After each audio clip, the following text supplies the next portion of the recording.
We all love our cats, right? And let's be real, scooping out some dry kibble is just so easy.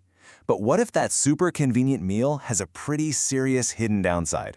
That's what we're digging into today, the real story behind that crunchy stuff in their bowl and why it might be doing more harm than good. Okay, let's just cut right to the chase here. Could that bowl of kibble you give your cat every single day be putting a silent, slow-motion strain on their organs? I know, it's a kind of a shocking thought, but if you've got a cat, you're going to want to hear the answer. So here's the deal. The problem itself is actually pretty simple. Kibble is awesome for us, it's fast, it's easy, but for our cats, well, there's a hidden danger, and it all boils down to one single super important thing that's missing: water. Just look at the numbers on this. A cat's natural meal out in the wild, a mouse, a bird, whatever, is about 75% water. Now, compare that to dry kibble. It's only about 10% water. That's a massive gap, right? That 65% difference, that is the entire problem right there. 10%. Just let that sink in for a second. A cat is hardwired, literally built, to get most of its hydration from its food. So when we give them something that's 90% dry matter, we're basically forcing their bodies to solve this impossible puzzle every single day. Okay, so why is this moisture gap such a huge deal? Really, why does it matter so much? Well, to get it, you gotta go way back. We need to look at how cats were designed in the first place, their evolutionary blueprint, as basically perfect little desert hunters. So picture a cat in the desert where they originally came from.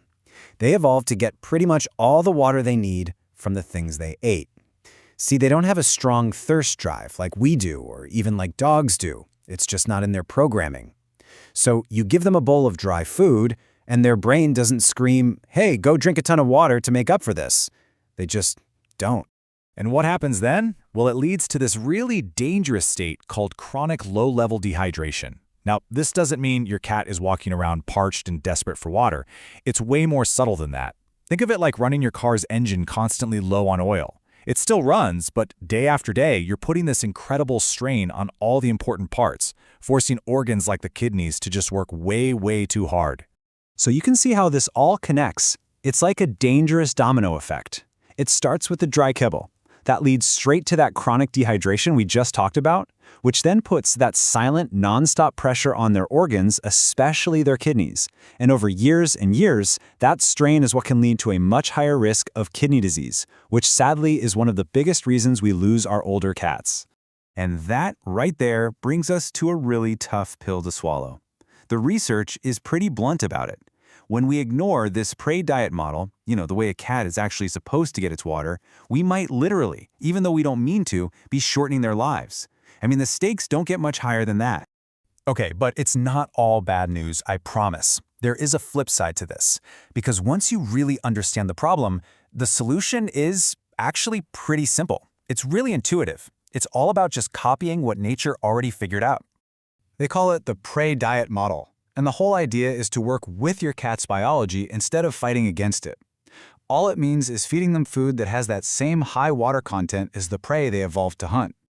Let's put them side by side. You've got the kibble diet, which is all about making our lives easier, but it's only got that 10% moisture, and it puts strain on their organs.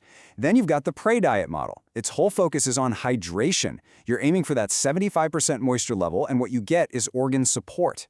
It's a huge shift in thinking, right? It's moving from what's convenient for us to what's healthy for them. So, the big question is, what can you actually do? Well, making that switch to a high-moisture diet is probably the single best thing you can do for your cat's long-term health.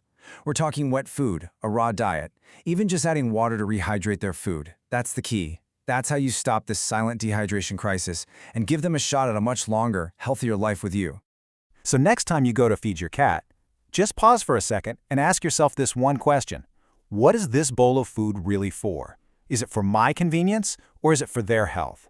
Because your answer, well, it could change everything, and that's a choice that's completely in your hands.